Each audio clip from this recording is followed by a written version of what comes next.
in this interview here. So any questions you have for that one, shoot away. All you. Yeah, just a really good comeback win for us today against probably one of the top pitchers in the league. I know his record doesn't maybe show it, at least in conference play, but stuff's really good. He kept us off balance pretty good for a few innings there and got out of a jam or two, but that's what good pitchers do.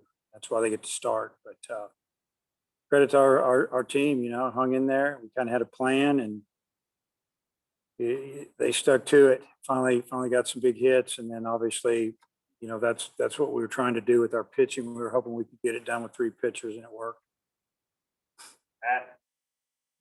Hey, I think I've heard either you or Matt Hobbs talk about when is the right time to bring in a closer, and it's when a game you feel like is on the line. Can you just kind of take us through the decision to bring Kevin in as early as you did, and what did you think of his performance today? Yeah, we were hoping to get him at least to maybe the sixth inning. I think we had to bring him in the fifth with 2 outs. But we just felt like that hitter left on, right on left wasn't a good matchup. So we got Kevin and, he's a closer, but he's also just a finisher. I mean, he could start if we needed him to. He's a little different than a lot of guys. We kind of knew that he had some pitches left out, in him. We didn't have to throw him yesterday, that we could probably get 60 or 70 out of him today. And he had pretty good stuff. They guessed early on him and got a couple of hits, and he left a couple of pitches up and they got on him. But for the most part, he did a tremendous job. So I don't know what else to say about him. He just is a competitor. He wanted the ball. 4 1/3, 50-some pitches. Just did a really nice job. A lot of times this year he's looked better in his first outing than his second on the weekend, but it felt like he looked better today than he did the other night. Did you see anything different in that regard this week?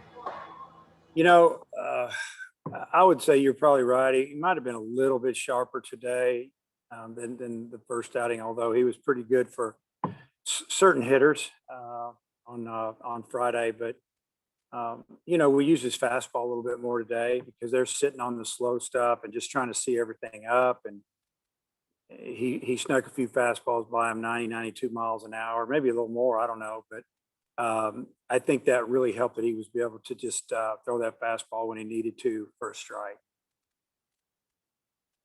Bob? Yeah, Dave, Battles is maybe known more for his glove than his bat. I know he's a good hitter, but what'd you think of his day, and what'd you see from him on that 2-run single and the home run? Well, the 2-run single was big because he went the other way. They're playing that shift. That shift has worked for him pretty good for the first couple of games. It really worked for him yesterday. We hit a couple balls through the middle. They're standing right there, and give him credit on that. But the shift hurt him on that one. It cost him 2 runs.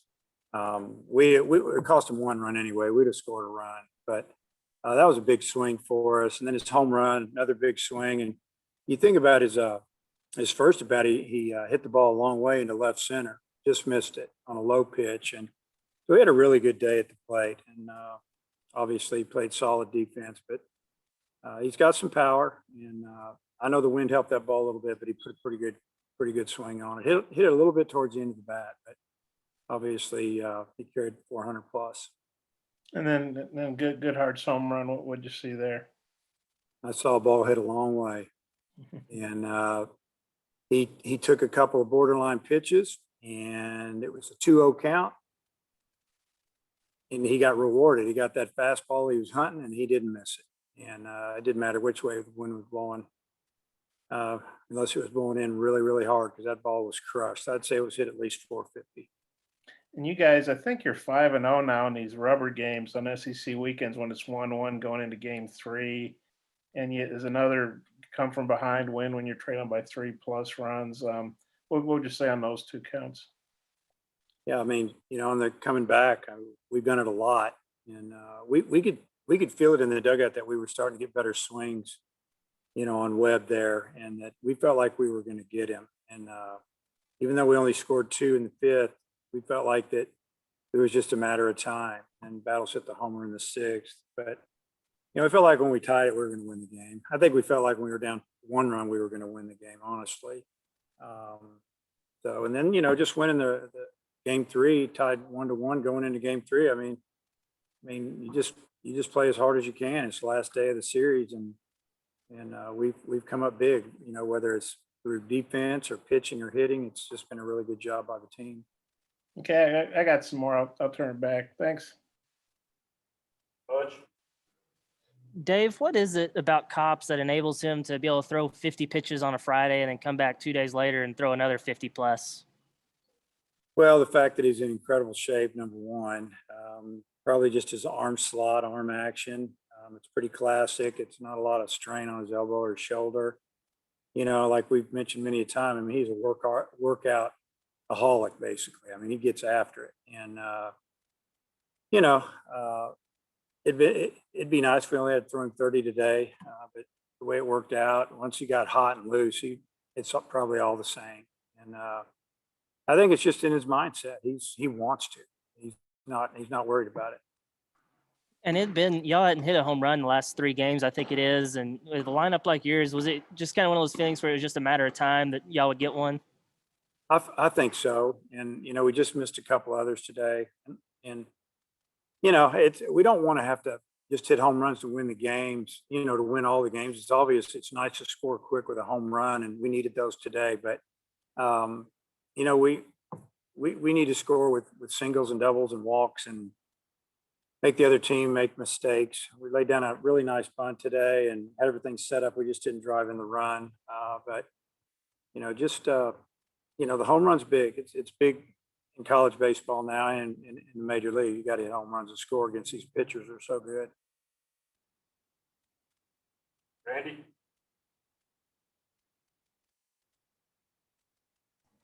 Dave, you shook up the batting order today. What was the thinking behind that? Just trying to get the top of the order where we didn't have left, against that left-hander, just break it up with the right-hander there. And so I just pushed Wallace up. Took from Moore, Franklin, and Wallace, just pushed them all up one, and just thought Matt, maybe he'd get him something where he could drive in a couple runs there. Maybe in that spot. He did drive in a run. He drove in himself, but he had a good day. He was seeing the ball really well. And, but that was the thinking on it, that I knew that they were going to ride Webb as long as they could, just because of the 2 lefties they threw yesterday. They probably weren't coming back. And that's kind of what the deal was. And did you feel the energy change in your team once Cops came in the game? They look like a different team after Kevin came in the game. I think after Kevin got that first out there to get us through the 5th and then into the 6th, or into the bottom of the 5th, and we were still just down 3, because it could have gone to 5 real quick. There was probably a little bit different feeling, like, we probably got a couple innings here where they're not going to score. We got to catch up. And, we promptly scored a couple runs that inning and came close to scoring the 3rd or 4th. But I'd say so a little bit. Hey?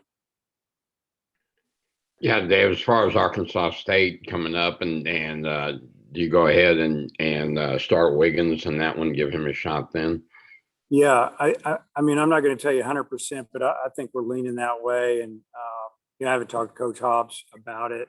Probably talk to him tonight and first thing in the morning, but we're leaning that way. And obviously just get him out there and let him start the game, see how it goes. And,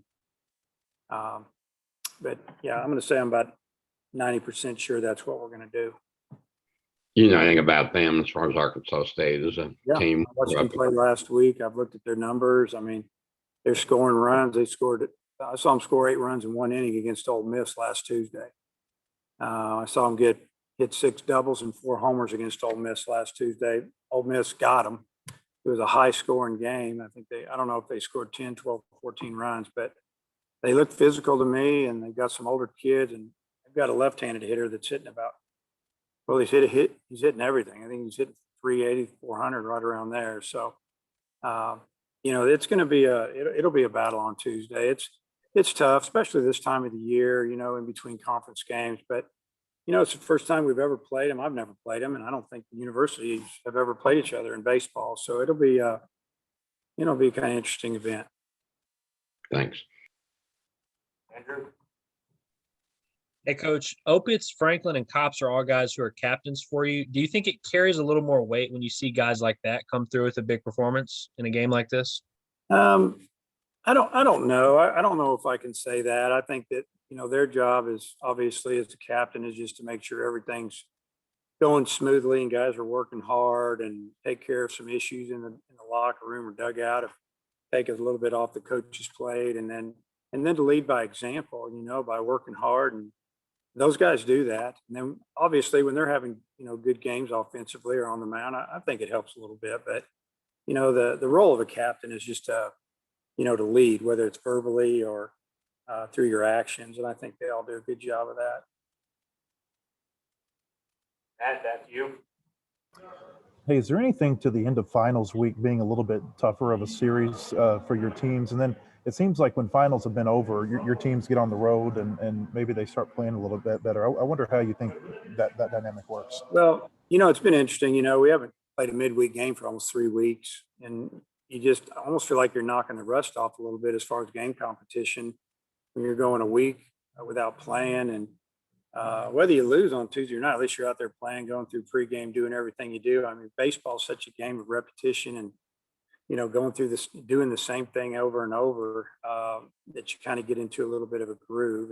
And then you throw finals in there and graduation and parents and relatives and people needing tickets. I mean, there's some distractions there. But I think our guys handle it pretty well. I think, you know, from here on in, you know, instead of practicing in the afternoon at 2 or 3 o'clock, we'll probably be practicing at 10 or 11, maybe earlier, and let these guys get away, go fishing, hang out, do whatever, you know. And I think that I think they'll enjoy that. They usually enjoy this time. And to piggyback on something Bob asked a minute ago, going back even like the 17, 18, your teams have been really good in these rubber match type games. Do you feel like there's I don't know, maybe a confidence that builds with the teams who have been a part of that team, that it becomes maybe just part of your team's identity? Well, you have to be confident and you have to think you're going to win, and you can't come out to the park thinking, you know, like today, if we would have had the mindset as, oh, we're not sure who we're throwing and they're throwing their number one pitcher, you know, we can't beat them and we might as well not even show up. I mean, we started talking about that last night. We were talking about it this morning, and, you know, that they didn't know what they were in for. You know, that's kind of the message that we were sending to the players from the coaches. We're trying to let them know that we feel like we're going to win. We don't care who they're pitching. And our guys, I think they liked it, and I think they bought into it a little bit, but, you know, they still had to go back it up. And, yeah, there's a definite mindset in our locker. Bob, anything else? Yeah, couple of issue things. Dave, I guess Tommy Refko, or their coach Raffo, he's a Mississippi State guy. Do you know him very well? Yeah, I know him. I don't know him real well. I mean, we've talked over the years, and I know he was with Coach Polk down there at Mississippi State and done a good job at Arkansas State. And, you know, but when I called him a couple of years ago and told him, looks like we get to start playing, I mean, he was all in, and I appreciate that.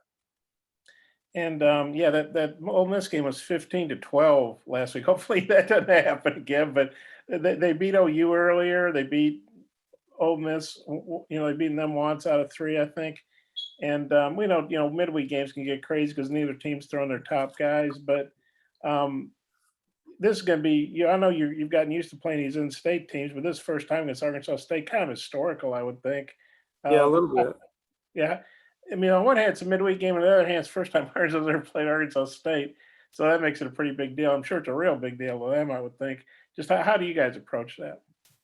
Well, I think we're going to approach it like this is going to be a tough game. I mean, I already talked about it to the team after the game. Arkansas State's coming in Tuesday, and, you know, we better be ready to go. These guys will get after us if not, and it's going to be a good ball game. And you see a lot of pitchers out there for us and them, hopefully, but you never know. You never know how it's going to go. I mean, we're not going to do anything on the mound that's going to hurt us heading into Knoxville. So we've got to have some guys step it up that didn't pitch this weekend. Well, ideally, what would you like to get out of Wiggins? 2-3 innings, assuming he starts? Or Yeah, I mean, it's going to be up to him and you know, pitch count and how he's doing. We all know he's got great stuff. So, you know, I mean, it's Tuesday. Are we going to use him on Friday? I don't know. So I would say not. So we'll just let him go. And if it looks good, we'll let him roll a little bit. And and then figure out how we're going to handle him the rest of the weekend, next Saturday and Sunday in Knoxville. But yeah, I mean, we won't let it get crazy, obviously. Are you glad to be playing a midweek game when you hadn't done it for a while? Yeah, really, really glad to play a midweek game. Especially that now that the guys don't have to worry about, taking classes. Thanks. Hutch, final question, please. Yeah, I just have one. You said y'all felt like you were getting better swings off of Webb. He was cruising along through 4, low pitch count. What was the key to that? How were y'all able to finally get to him? You could just kind of tell that, his fastball, it wasn't riding quite as much. It looked like we were on it a little bit, and the breaking ball to me wasn't biting quite as much. And even in the inning, when we scored 2, I had 2 outs and 2 on, and Slavens was up. He made the last out of the inning. He hung a breaking ball. And he just missed it. I mean, it's pitch. I bet he's going to hit a long way 2 out of 4 times. And we thought, well, if he starts missing like that, we can get to him. And we finally got him out of there. All right, thanks for your time, Coach. Okay, see you guys.